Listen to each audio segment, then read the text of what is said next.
पूर्व काल में मणिमती नगरी पर अतापी नाम के एक शक्तिशाली और धनवान राक्षस का राज था। वह इलवल के नाम से भी जाना जाता था।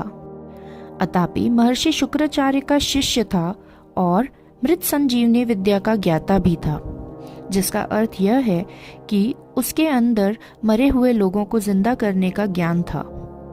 उसका छोटा भाई था जिसका नाम था वतापी। वतापी के पास ऐसी शक्ति थी कि वह किसी का भी रूप धारण कर सकता था। इन दोनों भाइयों का खौफ मणिमती नगरी और उसके आसपास के नगरों तक फैली हुई थी। दोनों भाई अपनी शक्तियों का प्रयोग कर लोगों को मारकर खा जाते थे। नमस्ते दोस्तों, स्वागत है आपका मेरे चैनल में। आशा करती हूँ आप सभी स्वस्थ एवं मस्त होंगे। अतापी और वतापी की एक प्रचलित कथा को आज हम इस वीडियो के जरिए सुनेंगे। ऋषि वैशंपायन द्वारा लिखी एक कथा के अनुसार अतापी एक बार एक ऋषि से इंद्रदेव जैसा एक प्रतापी पुत्र का वरदान मांगने गया। ऋषि अतापी के इस बात को अस्वीकार कर देते हैं और यही बात अतापी को ऋषि द्रोही बना देती है। ऋषि के तिरस्कार के बाद अतापी ने ऋषियों से बदला लेने की एक योजना बनाई। योजनाबद्ध दोनों भाइयों ने हर रोज किसी न किसी को अपने घर पर खाने का बुलावा देना शुरू किया। घर आए मेहमानों के सामने अतापी बड़े स्नेहपूर्वक भाव से पेश होता था। चूंकि वतापी इच्छा अनुसार रूप धारण करने में समर्थ था, इसलिए ऋषियों को आमंत्रित कर अतापी अपने भाई को भेड़ या बकरा बना देता। फिर अपने भाई रूपी बकरे को अतापी पहले तो काटता, फिर उसे पकाकर ऋषियों को परोस देता। भोजन करके मेहमान जब वापस जाने लगते, तब अतापी अपने भाई को पुकारता।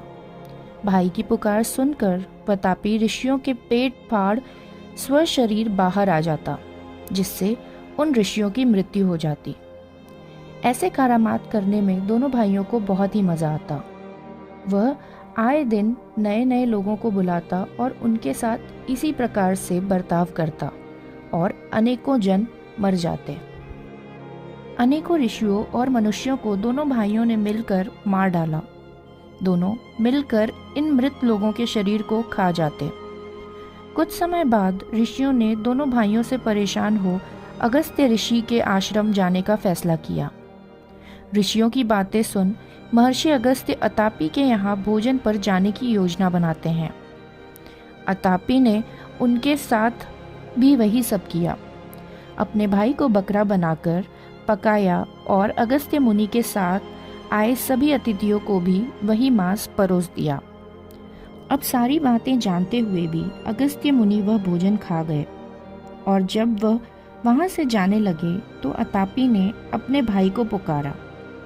कई बार पुकारने के बाद भी वतापी बाहर ना आ सका। दरअसल अगस्त्य ऋषि ने उसे पचा लिया था। बार बार पुकारने के बाद भी जब वतापी बाहर नहीं आया, तब अतापी अपने वास्तविक रूप में आकर अगस्त्य ऋषि से युद्ध करने लगा। ये युद्ध बहुत दिनों तक चला।